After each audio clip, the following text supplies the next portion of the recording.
오늘은 우리가 함께 나누는 에베소서 6장 10절부터 18절 말씀을 본문으로 하나님의 전신갑주를 입으라는 제목으로 함께 말씀을 나누는 시간 되길 소망합니다. 옛날 군대는요, 갑옷 또는 갑주라고 하는 옷을 입고 전투에 임했습니다. 이 군대가, 나라가 강할 때는, 강한 군대를 가지고 있을 때는 아주 보병의 일개 보병까지도, 병사까지도 전부 다 가죽으로 된, 최소한 가죽으로 된 갑옷을 입었지만 나라의 국방력이 약할 때에는 개별 병사에게는 이러한 갑주가 주어지지 않았습니다. 예를 들어서 고대 우리가 그림 같은 데서 많이 보는 아테네 군사들은요, 당시에는 중장 기병 또는 중장 보병이라고 해서 철로 된 갑옷을 입고 그리고 좋은 무기와 철로 된 투구를 소유하고 있었습니다. 전부 다 아테네 그 병사들은 귀족이었기 때문에 자기 돈을 들여서 좋은 무기를 가지고 좋은 갑옷을 입은 사람들만 전쟁터에 나갔고요. 그때 아테네는 상당히 강한 국가를 세울 수가 있었습니다. 우리나라도요, 신라시대, 백제시대, 고구려시대 또는 고려시대까지도 군대에서 개별 병사들, 일반 창을 들고 싸우는 병사들까지도 최소한 가죽으로 된 갑옷, 자신의 몸을 적군의 칼로부터 또는 활로부터 최소한 보호해 줄 수 있는 갑옷을 입었다고 합니다. 하지만 조선 후기가 되면요, 무보다는 문을 숭상하는 유교적인 색채가 강하게 되고 국방에 대한 관심이 적어지면서 우리가 사극에서 자주 보다시피 일반 병사들은 단지 면으로 된, 무명으로 된 옷만 입고 있었고 갑옷은 최소한 기병대급 되는 갑사들만이 갑옷을 입었다고 하죠. 그것은 그 나라의 국방력이 그만큼 약해졌다는 것을 반영하는 것입니다. 총과 포가 등장하면서 갑옷이라는 옷의 의미가 없어졌습니다. 총은 어떠한 갑옷도 뚫을 수 있게 되고요, 포탄의 파편도 모든 갑옷을 통과할 수 있게 되었기 때문입니다. 하지만 이제는 또 다른 갑옷 형태의 자신의 생명을 보호해 줄 수 있는 부착물들이 나오게 되었죠. 바로 케블라라는, 과거 옛날처럼 철이나 어떤 가죽을 통해서 만들어진 것이 아닌 케블라라는 섬유와 또한 세라믹으로 된 방탄 플레이트라고 하는 판으로 구성되어져 있는 방탄조끼 또는 방편조끼를 입고 병사들이 자신의 생존성을, 최소한의 생존성을 보장받고 있습니다. 저는 군 생활의 대부분을, 군복무할 때 대부분의 생활을 비무장지대 안에서 했습니다. 그래서 우리나라 대부분의 병사들은 방탄조끼를 거의 구경도 못하는 경우가 대부분이고요. GOP 선생에 있는 부대 병사들도 보급이 거의 되지 않았기 때문에 한 번도 입어보지 못하는 경우가 많습니다. 저는 방탄조끼를 자주 보고 또 자주 입어보기도 했고요. 이 방탄조끼라는 게요, 생존성을 높여주는데 사람의 생명을 지켜준다고 하는데 그게 엄청나게 무겁습니다. 그 무게가 보통 5kg, 6kg, 방탄 성능에 따라서 10kg가 넘어가는 방탄조끼도 있고요. 그리고 기본적으로 한국군이 쓰는 것도 두께가 상당히 두껍습니다. 이 정도 두께가 돼요. 그래서 그걸 입고서 수색을 나가거나 정찰을 나가게 되면 일단 몸이 굉장히 우둔해져요. 무거워서. 그리고 또 만약에 여름에 그것을 방탄조끼를 입고 나간다 그러면 정말 덥습니다. 너무너무 덥습니다. 몸도 무겁죠. 거기다 찌는 햇볕 안에 땀이 흘러내리죠. 이 방탄조끼는 차라리 한겨울에 너무너무 추울 때 그때는 입고 나가면 아주 따뜻한 보온재가 되는데 여름엔 너무 힘들어요. 그래서 저는 개인적으로는 그런 생각을 한 적도 있어요. 만약에 교전이 벌어지게 되면, 물론 근거리 교전이라면, 적의 스나이핑이 있다면, 저격수가 있다면 방탄조끼가 꼭 필요하겠지만 그런 근거리 교전이 아니라면 차라리 방탄조끼를 입고서 우둔하게 움직이는 것보단 벗어제끼고 기동성 있게 빨리빨리 움직이는 게 훨씬 더 낫겠다는 생각을 한 적도 있습니다. 어쨌든 그럼에도 불구하고 방탄조끼를 안 입는 것보단 입었을 때, 그리고 더 좋은 무기를 가지고 훈련을 충실히 이행했을 때 그 병사는 생존성이 더 높아지게 될 것입니다. 우리는 하나님 나라의 군사라고 합니다. 그 이유는 무엇이냐면 우리는 바로 사단과 지금 영적 전쟁을 벌이는 중에 있기 때문입니다. 예수님을 믿는, 예수님을 통해 구원받은 백성들의 숫자가 늘어나면서 사단의 영역은 점점 줄어들게 되어 있고요, 하나님의 나라는 점점 확장 중에 있습니다. 이것을 막으려는 사단은 끊임없이 지속적으로 하나님의 교회와 구원받은 백성들을 공격하고 있습니다. 이 전쟁과 전투에서 승리하기 위해서 모든 성도는 당연히 무장이 필요합니다.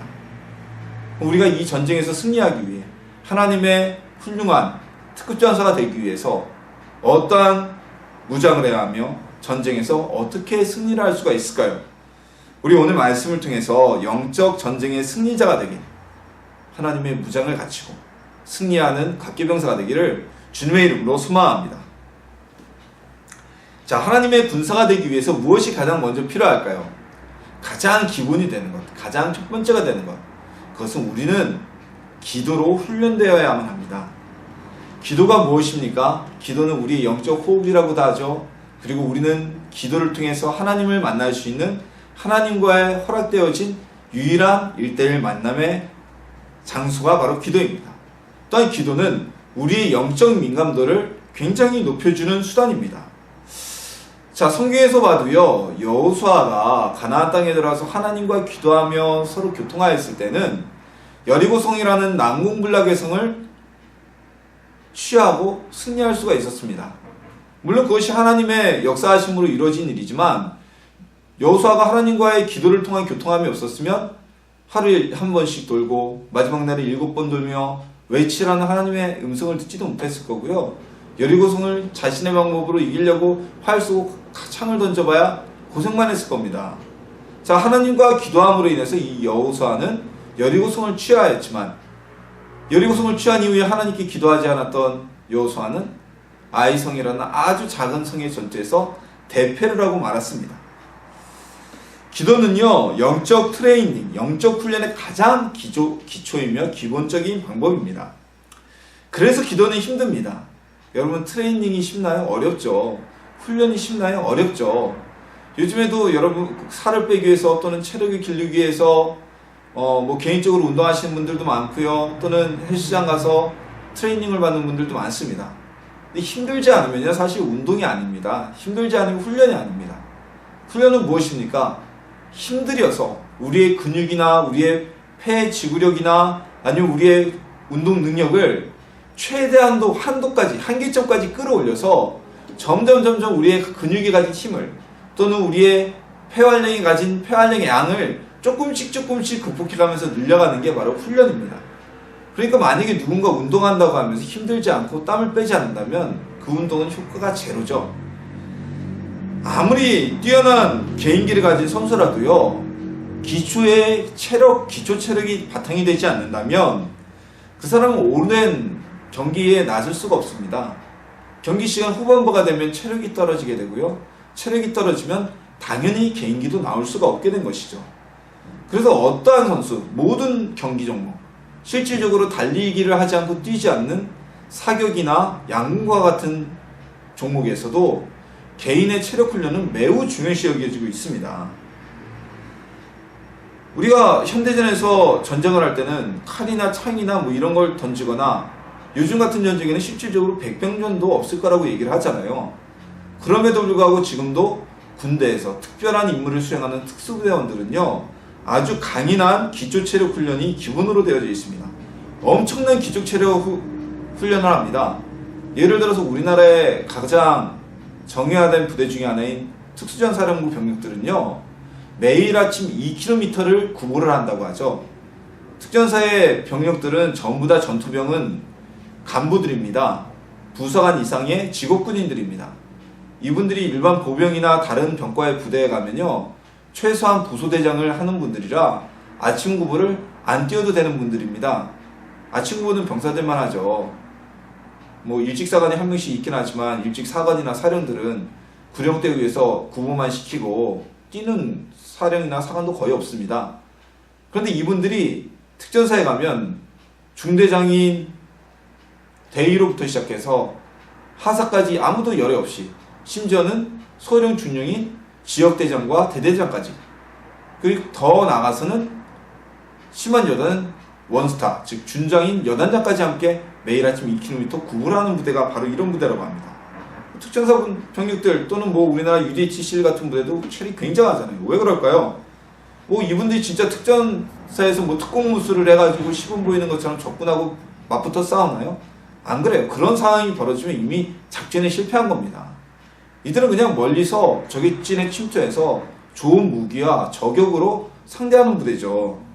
그럼에도 불구하고 개인의 체력이 떨어지면 효과적으로 특수작전을 수행할 수 없기 때문에 기족체력 훈련을 아주 강하게 하는 겁니다. 적진에 투여되었는데 적군보다 빨리 움직이고 발각되었을 때는 빨리 퇴출을 해야 되는데 체력이 떨어지는 군인이 되면 결코 그 임무를 수행하지도 못하고 도망쳐 나오지도 못할 것이겠죠. 일반 병사들도 마찬가지입니다. 저는 논산에 있는 육군훈련소에서 신병훈련 교육을 받았습니다. 이 논산 육군훈련소가 훈련장이 넓게 퍼져 있기로 아주 유명합니다. 가장 가까운 훈련장이 30분, 좀 멀리 있는 훈련장은 1시간을 행군을 해서 가야지 도착할 수 있는데요. 모든 훈련을 마치고 나면 마지막 주차에는 각계전투훈련이라는 게 있습니다. 여러분, 우리 성도님들 요즘에 뭐 진짜 사나이나 이런 프로그램, 또는 옛날에는 배달의 기술 이런 프로그램에 보면 막 병사들이 총 들고 와 하고 철조망 통과하고 그러면 옆에서 뭐 뻥뻥 폭탄 터지고 TNT 터지고 물 쏟아지고 이런 훈련 있죠? 그게 각계전투 훈련이라는 겁니다. 지금까지 훈련받았던 포복, 사격, 총검술, 전술적 이동 행동, 이 모든 훈련을 종합해서 실질적으로 저 앞에 있는 고지까지 그 모든 훈련받은 자신이 습득한 개인 전술을 연마하면서 진행하는 게 각계전투 훈련이에요. 근데 이 논산, 다른 훈련장은 모르겠는데 논산 훈련소의 각계전투 훈련장이 엄청 멉니다. 몇백 미터 이상이 돼요. 그래서 저와 제 동기들이 그 각계전투를 한 이후에 한 말이 있었어요. 신명대니까 체력 훈련도 제대로 안 돼 있고, 야 진짜 전쟁 나면 인민군, 북한군 총알 맞아 죽기 전에 이거 올라가다가 퍼져가지고 쓰러져 죽겠다고. 근데 실질적으로 이 고지에 보면요, 맨 마지막 고지에 보면 옛날에 이 타이어 같은 게 있고 와 하고 올라와서 총검술을 막 찌르고 때리고 그러고 끝냈거든요. 거의 기어와요. 대부분의 병사들이. 저도 그랬고 허겁지겁 다리가 다 풀려가지고 후들후들 대면서 거의 기어와가지고 총검술하는 흉내만 내고 끝납니다. 자, 진짜 전쟁이 벌어져요. 그런 병사들을 전투에 투입하면 이길 수 있을까요? 그렇게 흐느적거리고 움직이다가는 이기기는커녕 적군의 아주 좋은 타겟이 되고 말 겁니다. 기도는요, 우리의 영적 트레이닝의 가장 기초이며 필수적인 훈련입니다. 마치 군인의 신병훈련과 같은, 운동선수의 기초체력 훈련과 같은 아주 기본적이며 기초적이며 필수적인 훈련이 바로 기도입니다. 그래서 우리는 기도하는 게 쉽지 않을 수도 있습니다. 일반적으로 한 10분 정도 이렇게 기도하고 나면요, 또 뭐 기도해야지, 기도할 게 없어, 도대체 뭘 기도해야 될지 모르고 막막한 성도님들이 아마 다수가 계실 거예요. 근데 우리 기도도 역시요, 훈련을 계속해야 됩니다. 기도는 하면 할수록 늘어나게 됩니다. 그리고 우리가 기도를 할 때는 내 힘으로 하는 것이 아니라 오늘 본문의 말씀에도 있듯이 성령의 능력을 힘입어서 기도를 해야 됩니다. 성령의 도우심을 받아서 기도를 해야 합니다. 그때 능력 있는 기도가 나가고 우리가 오랜 시간 기도를 할 수가 있는 겁니다. 연습을 많이 한 사람이 익숙할 수 있고요, 훈련을 많이 한 사람이 기초 체력에 강인할 수 있습니다. 또한 우리가 얼굴을 자주 맞대어야 상대방의 마음을 이신전심이라고 말하지 않아도 알 수 있게 되죠. 기도는요, 우리가 하나님의 군사가 되기 위한 가장 기초적인 영적 훈련입니다. 또한 기도는 우리가 하나님과의 만남을 갖는 만남의 장소입니다. 하나님의 뜻을 빨리 알 수 있게 해주는 영적 민감도를 높여주는 과정이 바로 기도입니다.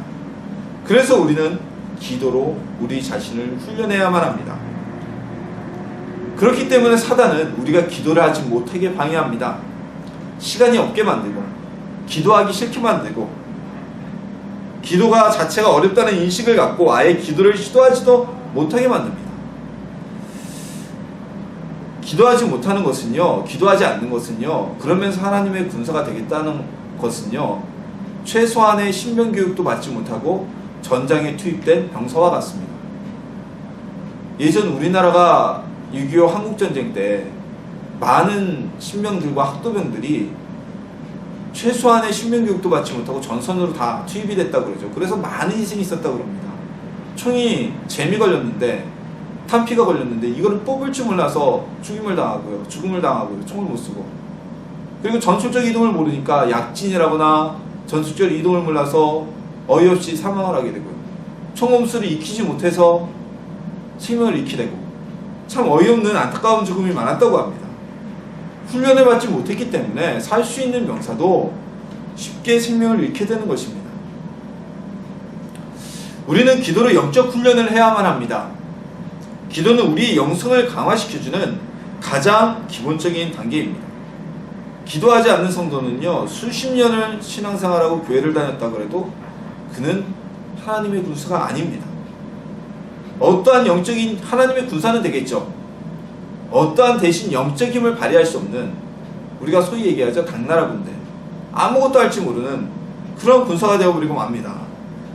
훈련은요, 반복과 익숙해짐으로 인해서 성과를 얻게 됩니다. 사도 바울도 우리에게 쉬지 말고 기도하라고 권고하고 있습니다. 그 권고는 바울의 뜻이 아니라 바로 하나님 안에 계신 예수 그리스도의 뜻입니다. 기도하여 응답받고 기도하여 우리 스스로를 사단의 공격에서 승리할 수 있는 하나님의 군사로서 트레이닝하는 우리 성도님들 되시기를 소망합니다. 사단의 공격에서 우리를 방어하며 나아가 사단과의 싸움에서 승리하는 훌륭한 군인이 될 수 있는 기초를 기도를 통해 닦으시는 성도님들이 되기를 주님의 이름으로 소망합니다. 자, 오늘 본문에서 우리에게 전신갑주, 하나님의 전신갑주를 입으라고 말씀하고 있습니다.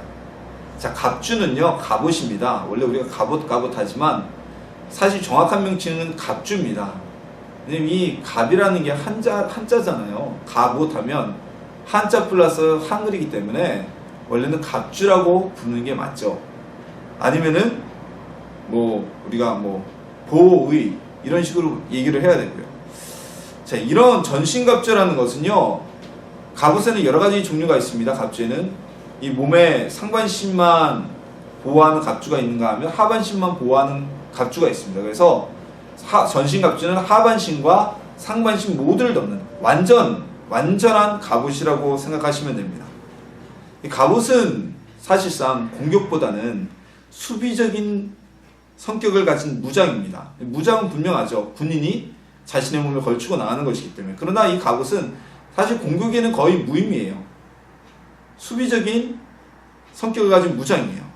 혹시라도 내가 적군이 휘두르는 칼을 실수로 막지 못하였다 할지라도 이 갑옷이 나의 몸을 상하지 않게 방어해주는, 생명을 지켜주는 최후의 수단이며 최선의 수단입니다. 오늘 본문에서는 우리가 강건하여지고 하나님의 영적 전쟁에서 승리하기 위해서는 공격적인 검보다는 먼저 우리 자신 스스로를 사단의 공격에서 지킬 수 있는 하나님의 전신갑주를 입으라고 그 최소한의 무장이 필요하다고 권고하고 있는 것입니다. 자, 그러나 이 하나님의 전신갑주를 입는 것은요, 우리가 육체적인 체력 단련이나 명상을 통해서 얻을 수 있는 것이 아닙니다. 왜냐하면 우리의 상대는 우리가 눈으로 볼 수 있는 어떤 사람이 아니고 짐승이 아니고 또한 우리의 명상으로 이길 수 있는 존재가 아닌 영적인 존재인 바로 사단이기 때문입니다. 이 사단은 우리의 육체적 강화나 정신적인 강화로 이길 수 없는 영적인 존재입니다. 그러므로 우리는 하나님께서 주시는 전신갑주로 먼저 우리 자신을 무장하여서 사단의 공격으로부터 승리할 수 있는, 스스로를 강화할 수 있는 모습을 갖춰야 된다는 것이 바로 오늘 말씀입니다. 그렇다면 우리는 어떻게 하나님의 전신갑주를 입을 수 있을까요? 오늘날에는 우리가 갑옷을 입을 일은 없지만 이제 게임 같은 데 보면 그렇죠. 온라인 게임이나 이런 컴퓨터 게임에서 보면 능력치를 강화하기 위해서는 아이템을 취득을 해야 됩니다. 이 아이템을 취득할 때 어떻습니까? 돈을 준다고 내가 무조건 다 아이템을 장착할 수 있는 게 아니에요. 일정 미션을 수행하고 레벨이 업돼야 그 레벨에 맞는 아이템을 내가 장착할 수가 있습니다. 이런 아이템들은 어떤 아이템입니까? 대부분 능력치를 강화시켜주는 강화 아이템이 대부분이죠. 우리도 하나님의 전신갑주를 입기 위해서는요, 우리가 통과해야 될 미션이 있고 갖추어야 될 미션이 있습니다.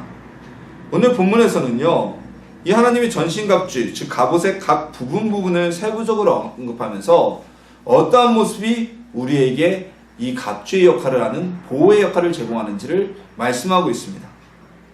먼저 첫 번째로 우리는 허리의 띠를 진리로, 즉 참으로 하나님의 전신갑주의 허리에 띠를 띄어야 한다고 말씀하고 있습니다. 자, 진리는 무엇입니까? 진리는 바로 참입니다. 참된 것은 바로 예수 그리스도입니다. 성경에서 진리는 하나님밖에 안 되시고 참된 이는 오직 예수님밖에 안 계십니다.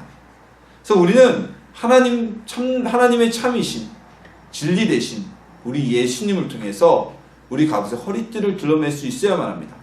허리띠가 없으면 어떻습니까? 갑옷이 출렁출렁하겠죠. 칼도 못 차겠죠. 제대로 움직이지도 못할 것입니다. 우리는 예수님을 통해서 하나님의 의이신 예수님, 하나님의 진리이신 예수님을 통해 우리 갑옷에 허리띠를 띌 수 있어야만 합니다. 또한 다음으로 의에 호심경을 붙이라고 말씀하고 있습니다. 이 호심경은 무엇이냐면요, 심장을 보호하는 갑옷을 얘기를 합니다. 즉 가슴팍을 가리는 갑옷입니다. 이 경이라는 한자가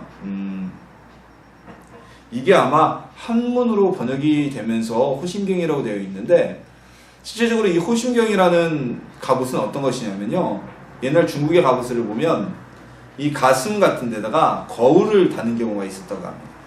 멀리서도, 특히 아주 굉장히 높은 지휘관의 갑옷에는 이 가슴팍 쪽에 가슴을 보호하는 갑옷에 번쩍번쩍하는 거울을 달았다 그래요.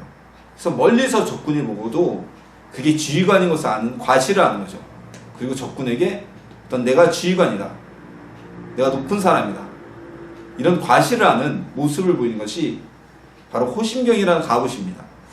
오늘 본문의 이 호심경이 제가 미처 이게 진짜 헬러 원어도 이런 거울의 의미를 가지고 있는 갑옷인지는 모르겠습니다만, 어쨌든 우리 가슴을 보호하는 갑옷을 의를 통해서 입으라고 말씀하고 있어요. 자, 가슴에 보호하는 심장은 우리의 어떤 기관입니까? 심장은요, 사람의 생존에 가장 중요한 기관 중에 하나입니다. 요즘에 40, 50대 돌연사가 굉장히 많은데요, 40, 50대 돌연사의 대부분이 무엇입니까? 바로 심근경색이죠. 심근경색이란 것은 무엇이냐면 심장의 근육이 멈춰버리는, 옛날에 우리가 얘기하는 심장마비가 바로 심근경색입니다. 심장이 멈춰버리면요, 온몸의 혈액이 공급이 중단이 되고, 혈액 공급이 중단이 되면 바로 기관에, 우리의 몸의 각 기관 조직들의 산소 공급이 중단됩니다. 우리 세포들이 숨이 멎어서 죽어버리게 됩니다. 그래서 누군가가 심근경색이 걸린 모습을 발견하게 되면 즉시 CPR을 통해서 심장을 살려야 된다고 많이들 요즘 교육을 하고 있죠. 저도 민방위 훈련 갈 때마다 교육을 받는데, 이처럼 심장은 우리 몸에서 매우 중요한 기관입니다. 위장은 떼어놔도 살 수가 있어요. 간이 어느 정도 상해도 간은 다시 재생되어서 살 수가 있습니다. 비장이 없어도 우리는 살 수가 있습니다. 하지만 심장 없이 사람은 살 수가 없습니다. 심장은 떼어낼 수도 없고요, 심장은 5분 이상 멈추고 10분 이상 멈추면 사람의 생존이 불가능해지는, 살아나더라도 아주 심각한 장애를 입게 되는 중요한 기관입니다. 바로 그 중요한 기관인 심장을 우리는 보호하기 위해서 의로 호심경을 입으라고 말씀하고 있습니다. 이 의는 무엇입니까? 바로 하나님의 공의를 뜻합니다. 하나님의 의를 뜻합니다. 하나님은 의로우신 분이시죠. 그래서 우리가 하나님의 공의를 통해서 우리는 하나님 앞에서 의롭다 하심을 받고 구원에 이르게 되었습니다. 그리고 하나님의 의가 우리의 삶 속에서 나타나지 않는다면, 예수 그리스도를 통해 죄사함을 받고 하나님의 의롭다 칭함을 받는 우리의 삶 속에서 하나님의 의로운 모습, 공의의 모습이 나타나지 않는다면, 우리는 심장을 보호하지 못하는, 전쟁에 나가는 군사가 가슴팍을 훤히 들여내놓고 전쟁에 나가는 것 같은 위험성을 안고 있게 된다는 것입니다. 따라서 우리 가운데서 진리가 없고 하나님의 의가 없다면 허리띠도 없고 가슴을 보호하는 갑주도 없기 때문에 그것은 생명을 잃길, 영적인 생명을 쉽게 잃을 수가 있다는 것입니다. 예수님을 통해 진리를 깨닫고 삶 속에서 하나님의 공의를 나타내는 의로운 삶을 살아가는 성도님들이 되시길 바랍니다. 그래서 어떠한 사단의 공격에서도 우리의 가슴을, 우리의 심장을 보호하는 성도님들이 되시기를 소망합니다. 또한 이어서 오늘 본문은 평안의 복음의 준비한 신과 믿음의 방패를 가지고 악한 자의 공격을 파쇄하라고, 막으라고 말씀하고 있습니다. 아무리 훌륭한 갑옷과 무기를 가지고 있다고 하더라도요, 맨발로는 전쟁터에서 효과적인 전투를 벌일 수가 없습니다. 더군다나 그 몸 위에 아주 무거운 갑옷들이 이렇게 걸치고 있다면 오히려 발이 굉장한 부담을 받아서 전투를 하기는커녕 발이 상하고 제대로 싸울 수도 없을 것입니다. 그래서 오늘날에도 군인들에게 지급되는 전투화는 일반 신발하고 좀 틀리죠. 신고 다니기는요, 운동화가 훨씬 더 편해요. 정말 편해요. 전투화는 일단 무겁잖아요. 요즘에 뭐 개선됐다고 하지만 무겁고 뻣뻣해서 사실 이게 뛰는 거에도 적합하지 않아요. 그러나 전투화의 기능이 있는데 이 전투화는 쉽게 찢어지지 않습니다. 해지지도 않고요. 그리고 방수 기능이 있어서 쉽게 물이 들어가지도 않습니다. 즉 전쟁을 위해서 우리 발이 전쟁을 수행하는데 전투를 하는데 가장 효과적이도록 보호장치를 갖는 것이 바로 전투화인 것입니다. 우리가 복음으로 하나님의 말씀인 예수님의 말씀인 복음으로 신을 신지 않는다면, 복음이 바탕이 되지 않는다면 우리의 갑옷, 우리의 호신명, 우리의 허리에 띠, 우리가 든 칼은 아무런 의미가 없어지게 됩니다. 빨리 움직일 수 없기 때문입니다. 우리 복음의 기반 위에서 영적 전쟁을 수행할 수 있는 준비가 되길 소망합니다. 우리의 믿음은요, 무의미한 곳에 있는 것이 아닙니다. 우리의 싸움은요, 무의미한 목표에 있는 것이 아닙니다. 우리의 싸움은 하늘나라에 대한 구원에 있고요. 우리의 믿음은 예수님의 말씀인 복음 위에 서 있는 것입니다. 우리 하나님의 말씀, 예수님의 말씀인 복음 위에 서서 믿음의 신을 신는, 복음의 신을 신는 성도님들이 되길 소망합니다. 또한 믿음은요, 사단의 공격을 막는 가장 큰 강력한 방어의 무기입니다. 자, 방패는요, 적의 공격을 직접적으로 막는 가장 강력한 방어 수단이죠. 뭐 가슴에 이 호신경이나 가슴을 막는 방패나 또한 신이나 머리의 투구는 일단 적이 공격한 무기를 방어하지 못했을 때 2차적으로 막는 방어책입니다. 하지만 방패는 한 손에 들고 저희 칼을 휘둘면 방패로 맞고 화살을 쏘면 방패로 맞고 돌격하여서 오른손에 든 검으로 그들을 처단하는 가장 강력한 방어 무기 중에 하나입니다. 그래서 믿음이 없으면 우리가 사단이 주는 속삭임과 두려움, 유혹과 좌절에 무너져 버리고 맙니다. 많은 사람들이 그들의 믿음이 무너지는 이유 중에 하나는 바로 두려움과 불신과 좌절 때문입니다. 그 두려움과 불신과 좌절은 바로 사단이 주는 공격입니다. 믿음의 방패가 없는 이들은 그 공격이 그대로 무너져서 두려움과 불안함과 좌절로 인해 하나님을 떠나게 되는 일까지 벌어지게 됩니다. 또는 치명적인 상처를 입기도 합니다. 그럼 믿음이 있는 사람들은 어때요? 어떠한 상황에서도 우리 주님이 우리를 도우실 것이라는, 하나님이 이것을 통해서 우리에게 큰 열매를 맺으실 것이라는 믿음이 있기 때문에 어떠한 사단의 공격이 있어도 무너지지 않고 그 공격을 효과적으로 방어하고 이길 수가 있는 것입니다. 우리는 믿음으로 방패를 들여야만 합니다. 우리의 믿음의 방패는 사단의 공격을 방어할 수 있는 가장 강력한 방어책입니다.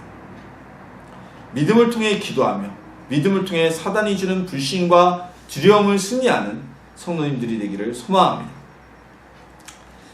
투구가 또 나옵니다. 투구는 무엇입니까? 바로 머리에 쓰는 보호장구입니다. 본문에서 머리를 보호하는 투구는 바로 우리에게 주어진 구원이라고 정의하고 있습니다. 우리가 복음 위에서 예수 그리스도를 진리로 받아들이고 그리고 우리가 하나님의 공의로운 삶을 살고 그렇게 되면 우리는 구원에 이르게 됩니다. 자, 머리는요, 우리 모든 신체 기관을 컨트롤하는 아주 중요한 기관입니다. 심장도 생명을 유지하는 가장 중요한 기관 중에 하나지만 머리는 심장보다 훨씬 더 중요한 생체 기관입니다. 자, 심장이 멈추거나 병이 들면요, 우리가 심장이 멈추면 CPR을 통해서 심폐소생술을 통해서 그 심장을 다시 뛰게 만들 수 있습니다. 또는 심장이 병이 들어서 재기능을 하지 못하면 다른 사람의 심장을 이식하기도 합니다. 그러나 지금까지 현대의학이 발달한 오늘날까지도 뇌의 이식에 성공한 사례는 전혀 없습니다. 그만큼 뇌기관은 굉장히 민감하고요. 그 조직은 사람이 어떤 이식을 하여서 이을 수 있을 만큼 단순한 신경조직이 아니라는 것입니다. 그만큼 머리는, 우리의 뇌는 중요한 것입니다. 우리에게 구원은 우리 신앙생활의 핵심입니다. 사단과의 싸우는 영적 전쟁의 가장 큰 핵심입니다. 구원이 없는 신앙은요, 종교에 불과합니다. 오늘날 많은 사람들이 교회를 다닌다고 하면서 신앙이 아닌 종교인에 멈춰서 있습니다. 종교는 일시적인 마음의 평안을 줄지 몰라도 그를 구원에 이르지는 못하게 합니다. 오늘날 우리는 우리의 마음을 돌아보며 하나님의 구원을 우리의 투구 삼아야 됩니다. 아직 하나님의 구원을 무장하지 못한 이들, 예수님을 종교를 아는 이들이 자주 하는 이야기가 있습니다. 나는 예수님 믿어, 나도 교회를 다녀, 하지만 난 성경의 그 이야기에 대해서는 동의할 수가 없어. 이런 이야기를 하는 거예요. 이것은 마치 어떤 이야기냐면요, 나는 아버지 어머니의 아들인 걸, 딸인 것을 인정합니다. 하지만 내 속에는 아버지 어머니의 유전자라고는 하나도 없습니다 라고 얘기를 하는 거예요. 말이 안 되는 소리죠. 우리가 믿음 있고 구원이 있는 사람은요, 성경을 선별적으로 받아들이는 게 아닙니다. 우리는 성경을 통째로, 하나님 말씀인 성경을 전부 다 받아들일 때 구원에 이르는 것이지, 내 입맛에 맞는 것 받아들이고 내 입맛에 안 맞고 내 지식에 안 맞는 것을 안 받아들이고, 그게 무슨 구원의 신앙입니까? 그건 종교이지 구원인이 아닙니다. 구원이 임하지 않습니다. 우리는요, 구원을 통해서 투구를 수는 무장을 할 수 있어야만 됩니다. 신앙생활의 목표는 구원입니다. 신앙생활의 완성은 구원에서 이루어집니다. 우리 영적 전쟁을 하는 하나님의 군사로서의 우리의 각오는 역시 구원을 통한 투구에서 완전히 갖추어지게 되는 것입니다.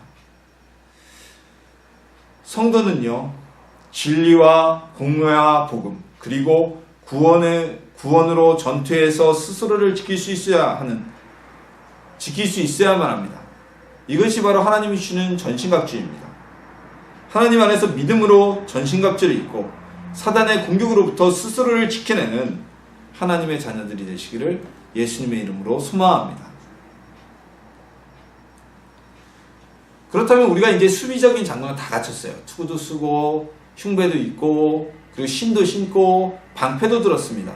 이것만 가지고 우리가 전쟁에서 승리할 수 없죠. 공격 무기가 있어야죠. 가장 핵심은 공격 무기인데요. 오늘 본문에서는 공격 무기로 바로 성령의 검을 말씀하고 있습니다.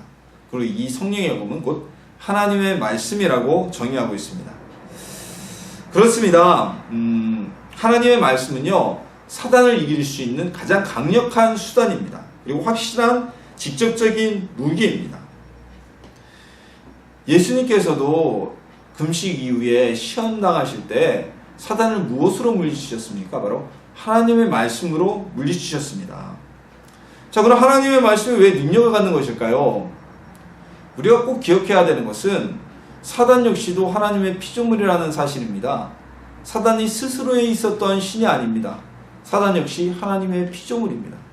그렇기에 창조주이시며 조물주이신 사단을 역시 만드신, 사단이 천사였다가 타락했다고 우리가 그러죠. 이 사단보다도 창조하신 하나님의 말씀 앞에 사단은 꼼짝없이 그 권위 앞에 굴복할 수밖에 없기 때문입니다. 이것은 마치 조폭들이 체격도 훨씬 크고 싸움도 훨씬 잘하지만 경찰에게 제압당하는 것과 마찬가지입니다. 왜일까요? 경찰들이 개별적으로 싸우면 이길 수도 있어야 하지만 경찰이 가진 공권력이라는 힘이, 그 힘이 조폭들을 제압하게 만드는 것이죠. 사단도 하나님의 말씀 앞에서는 꼼짝할 수 없는 것입니다. 하나님의 말씀은 능력입니다. 우리가 사단과 싸워 이길 수 있는 이유도 바로 하나님 말씀을 통해서 능력이 발휘되기 때문입니다. 우리 스스로는요, 결코 사단과 싸워서 이길 수가 없습니다. 하나님 말씀에 힘을 때 우리는 사단과 싸워서 이기며 하나님의 나라를 확장시키고 성장할 수 있게 할 수 있습니다. 자, 이렇게 따지면 우리가 역시 전도할 때, 우리 전도는 영적 전쟁의 또 하나의 모습이거든요. 안 믿는 사단에 속한 사람을 우리 하나님의 자녀로 삼는 거잖아요. 사단의 나라 하나가 사라지게 만드는 거잖아요. 그래서 우리가 전도를 할 때도 그냥 교회가 좋고 뭐 저래가 좋고 이것보다 하나님의 말씀을 근거로 전도를 할 때 능력이 나가게 됩니다. 알 수 있다면 성경 몇 장 몇 절에 이런 말씀이 있고, 우리가 자주 인용하는 말씀이 있죠. 요한복음 3장 16절, 하나님이 세상을 이처럼 사랑하사 독생자를 주셨으니 이는 저를 믿는 자마다 멸망치 않고 영생을 얻게 하려 하심이라. 이 말씀을 하면서 전도를 많이 하죠. 이렇게 본문을 들어서 직접적으로 전도를 하는 게 좋고요. 근데 불신자들이잖아요. 대부분 이렇게 하나님 말씀을 얘기하면 거부감을 딱 드러내요. 우리가 또 지혜롭게 얘기할 수가 있어야 되죠. 그때 그냥 교회 다니면 마음도 편하고 뭐 우리가 행복해질 수도 있고 자식도 잘 될 수가 있고 이런 얘기보다는 하나님의 말씀이 담긴 내용들을 꼭 본문 뭐 어느 성경 몇 장 몇 절에 있는 이 말씀에 이렇게 이해하지 않더라도 하나님의 말씀을 좀 쉽게 풀어서 우리가 이해할 때 전도의 능력이 나타날 수가 있을 것입니다. 하나님의 말씀에 근거가 없는 전도는요, 마치 실탄 없는 공포탄을 쏘는 것과 같고 날이 서 있지 않은 목검을 들고서 전쟁에 나가는 것과 마찬가지입니다. 그러한 전도로는 불신자에게 속해 있는 이 사단의 권세에서 그를 건져낼 수가 없습니다. 말씀을 통해서 성령의 검으로 효과적으로 사용하기 위해서는 우리는 말씀을 알아야만 합니다. 말씀을 알아야 어떻게 이 말씀을 근거로 기도를 하고 사용할 수가 있겠죠. 그래서 우리는 하나님의 말씀을 자주 읽어야만 합니다. 자주 묵상해야만 합니다. 하나님의 말씀을 자주 듣기를 기뻐해야만 합니다. 그래야 우리 상황 그때그때 맞는 말씀을 떠올리고 그리고 그 말씀을 통해서 그 말씀들을 행할 때 우리 속에 계신 성령께서 능력을 발휘하여 사단의 권세를 물리치게 될 것입니다. 우리의 모든 무장은요, 우리는 기도와 간구로 먼저 트레이닝 되어 있어야만 합니다. 이 기도로 통해 늘 껴있는 군사가 되어 있으라고 오늘 말씀하고 있습니다. 자, 보초병이 잠들어 있으면요, 초병이 잠들어 있으면요, 적군이 침투하는 것도 모르고요, 적군이 자신을 죽이러 보는 것도 모릅니다.